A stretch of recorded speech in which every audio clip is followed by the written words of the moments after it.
Olá pessoal, eu sou Flanker Ataídes do canal Historiando a Verdade. Hoje eu vim comentar um pouquinho da entrevista do presidente Lula. Antes de começar o programa, quem puder, dê um like, se inscreva no canal, né, ajuda a crescer. E nós estamos aí na luta contra esse fascismo, esse desastre que atingiu o país, não é? De um presidente que não consegue formar duas palavras. Mas voltando ao ex-presidente Lula, confesso que muitas vezes, durante a entrevista, não consegui segurar as lágrimas, não é? Tal simplicidade, um homem tão simples, tão amoroso pelo povo,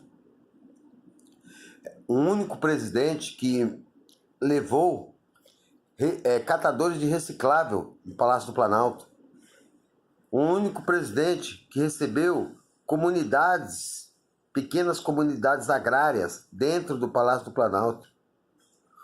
Um único presidente que víamos andar na rua sem medo do povo, ovacionado, abraçado, não é? O presidente que saiu com a maior aprovação popular da história da democracia mundial, 87% de aprovação. O presidente que deu aula para George Bush, o presidente que Barack Obama disse que era o político mais importante do planeta, o presidente que foi nomeado pela ONU para negociar com o Irã acordos de paz, o presidente que deu palestra no Museu de Londres, enquanto o atual é barrado no Museu de Nova York, o presidente que foi recebido pela Rainha Elizabeth e dormiu no Palácio de Buckingham, o presidente que orgulhou o país, o presidente que criou o G20, o presidente que tirou essa submissão que o Brasil viveu tantos anos diante dos Estados Unidos e abriu um novo caminho para o país, o presidente que ajudou a criar o BRICS, o G20, o presidente que era bem recebido em qualquer lugar do mundo. E qual o crime que ele cometeu? Colocar 9 milhões de trabalhadores ou filhos de trabalhadores na universidade, porque ameaçou a burguesia, a eterna vassala da elite econômica brasileira. Essa burguesia que nutre um ódio profundo pela classe trabalhadora, assim como a elite dominante. Eu dou um exemplo que eu dei um tempo atrás da construção que Geraldo Alckmin queria fazer de uma estação de metrô nos Jardins. E a Associação de Moradores dos Jardins pediu que não fizesse porque corria o risco de aparecer muita gente diferenciada, ou seja, pobre. Eles não gostam de pobre. O professor Gessé de Souza, que escreve vários livros, né? Inclusive esse que eu recomendo para todos, A Elite do Atraso, desde a escravidão à Lava Jato, que tem uma nova reformulação, que agora é desde a escravidão a Bolsonaro, não é? Essa elite está por trás de toda essa patifaria que fizeram com Lula. Personagens que eu posso identificar para todos. Kim Kataguiri, esse capataz subserviente de elite econômica, ele foi apoiado pelos irmãos Koch, bilionários de petróleo norte-americano. Aprendeu a fazer agitação. Fernando Holliday, a mesma coisa. Essa organização, MBL, na verdade, é uma filial de Estudantes pela Liberdade dos Estados Unidos, apoiado por um grupo de bilionários neoliberais que estão pouco preocupados com a miséria popular. Esse grupo, Estudantes pela Liberdade, recentemente derrubou o presidente da África do Sul, partidário de Mandela, sobre a mesma acusação que Moro fez a Lula. receber vantagens na reforma de uma casa de veraneio. Só que o do Lula foi um apartamento. E que Guilherme Boulos invadiu e mostrou que não tinha nenhuma reforma. Como é que pode o juiz Sérgio Moro ainda não estar preso? Porque ele cometeu uma série de crimes. Ele não é preocupado com justiça. Se fosse, não estaria protegendo a bandidagem da família Bolsonaro. Ele está calado. Recentemente ele falou para o ex-primeiro-ministro José Sócrates de Portugal, que falou que ele não era um juiz e sim um inquisitor. Ele falou que não conversava com bandido. Ele conversa sim, ele conversa com Eduardo Bolsonaro, ele conversa com Flávio Bolsonaro miliciano, ele conversa com pessoas que ele condenou e estão lá trabalhando, ele conversa com o ministro de Meio Ambiente condenado por falsificação. E é um cara, esse ministro é um cara tão nojento que ele tem a cara de pau de dizer que não conhece Chico Mendes, um homem que deu a vida pela floresta amazônica. Ele prefere escutar ruralistas que assassinam índios, que assassinam pequenos lavradores, que mataram e humilharam Dorothy Stang. Esses são corretos para eles, para essa direita fascista que assumiu o país. E esse foi o crime do Lula, tentar quebrar esse paradigma da miséria no país. Ele prometeu no primeiro mandato que o sonho dele seria realizado quando todo brasileiro tivesse direito a comer 3 refeições, e ele fez isso. E foi preso. Eu li o processo, eu li a sentença. Aquele Danton PowerPoint da Lagnol, que acusou por convicção, né, seguidor de Jesse Valadrão, um pastor que enriquece em nome de Jesus, que condenou a riqueza material. Esse Danton da Lagnol, não é? Outro dia foi subir no púlpito para falar sobre Jesus, que ele não tem moral para isso. O povo virou as costas para ele, porque sabe que ele é um canalha. Sérgio Moro, a mulher dele, vivia atacando o ex-presidente Lula. Como é que ele tinha moral? Ele deveria ser impedido de julgar o presidente. E ele julgou, condenou a 9 anos. E o pior, o projeto transitou rapidamente, não é? E aumentaram a pena porque senão a pena prescrevia. Eu não acredito, né, que o presidente Lula vai sair tão cedo da cadeia, a não ser que haja grandes manifestações populares, porque esse Supremo Tribunal está de cócoras. Essa Lava Jato tem que ser colocada freios nela. Nunca concordei com o senador Renan Calheiros, mas ele está certo. Tem que botar esses caras no lugar deles, eles não são deuses. Eles chantageiam todo mundo. Em qualquer país civilizado, um general que ameaça dar um golpe, o presidente que tem moral, põe esse general na reserva. Pendura o seu jaleco, seu fascista. Né? Mas aqui se dobram diante de generais que não prestam serviço nenhum para o país, a não ser ficarem sentados em gabinetes e ganhando altos salários. É inacreditável as pessoas condenarem um homem que cumpriu, que foi o que mais chegou perto de cumprir a Constituição de 88, que tinha como valor cidadão o combate à miséria. Ele fez isso. É inacreditável grande parte do povo que se beneficiou do governo dele virar as costas, como se fosse, né, no julgamento de Jesus, quando pediram a liberdade de Barrabás. É inacreditável uma classe média C, medíocre, virar as costas para ele quando teve ascensão social no governo dele. É inacreditável, né, pessoas que outrora né? Diziam que ele era a salvação do país, virarem as costas.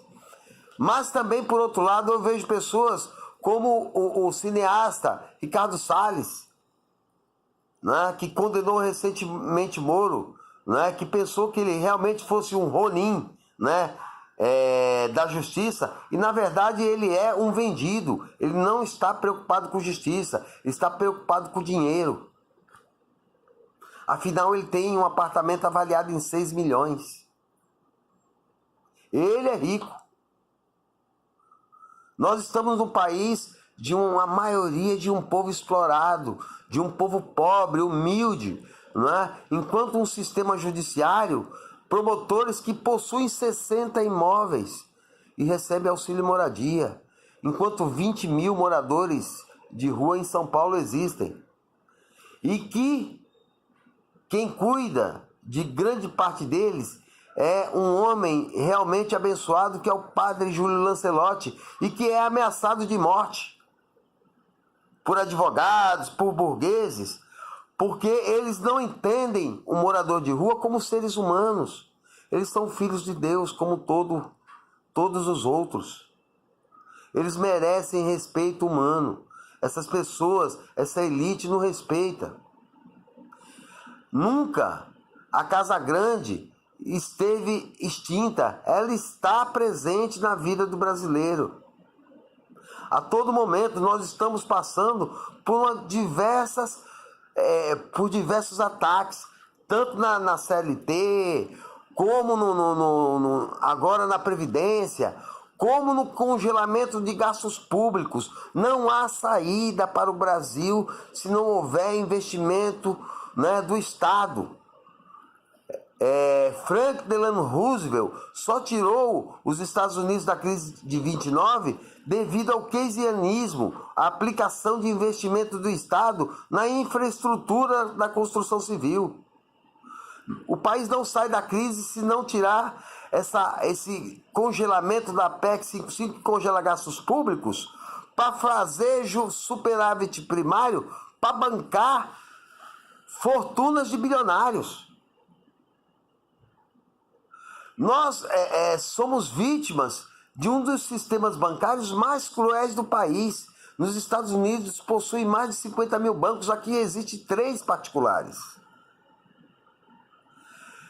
Eu não sei o que vai acontecer com o ex-presidente, mas eu peço todo dia a Deus que nada de mal aconteça a ele. Porque se acontecer, dificilmente o país escapa de uma guerra civil. Porque sabemos com certeza que esse presidente vergonhoso, esse presidente desprezível, ele não tem nem metade da popularidade que Lula tem. Desse homem que veio de Pau de Arara, 13 dias de viagem, que sobreviveu, né, ao índice de mortalidade de 90% do Nordeste, que veio para o Guarujá vender sorvete, engraxar sapato, que subiu para São Bernardo, que fez um curso de torneiro e foi trabalhar na Vilares, que liderou a maior greve sindical na ditadura militar, que foi dado sentença de morte para ele na ditadura, e Romeu Tuma que o protegeu. Esse homem que a Polícia Federal, pela pressão, matou-a, pelo sofrimento, encurtou a vida de Vavá, pelo bullying, diminuiu os anticorpos do neto de Lula que morreu, que não tem respeito e nunca teve respeito por esse grande líder, esse homem que dava tanto orgulho para a nação brasileira. Nós temos que entender uma vez por todas, a única saída do trabalhador é votar por trabalhador.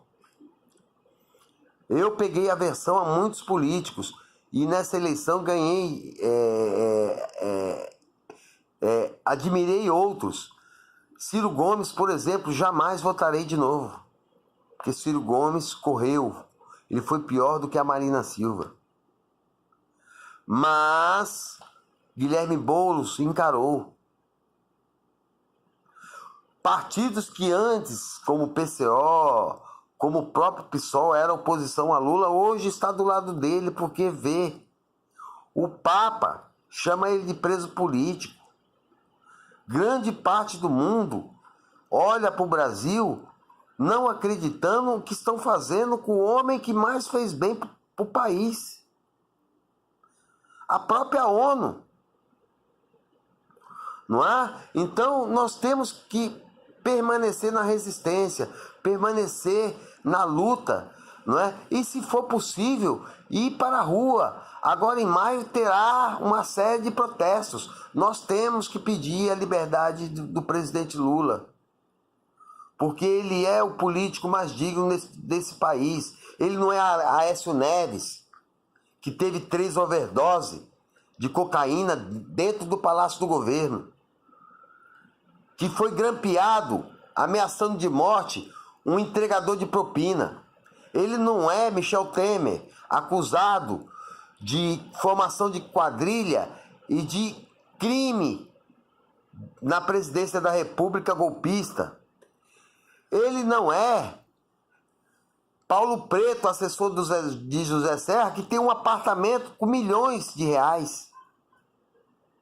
Ele não é o presidente da Assembleia Legislativa de São Paulo, um promotor acusado de roubar dinheiro da merenda escolar. Ele não é Paulo Maluf. Ele não é Fernando Henrique Cardoso, que quebrou o país 3 vezes e saiu rico da presidência da República com um apartamento em Paris, com um apartamento nos Jardins de 400 metros quadrados, com fazenda de gado, com fazenda de corte de cana.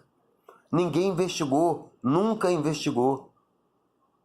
Ele não é da família Sarney, que escravizou durante décadas o povo sofrido do Maranhão.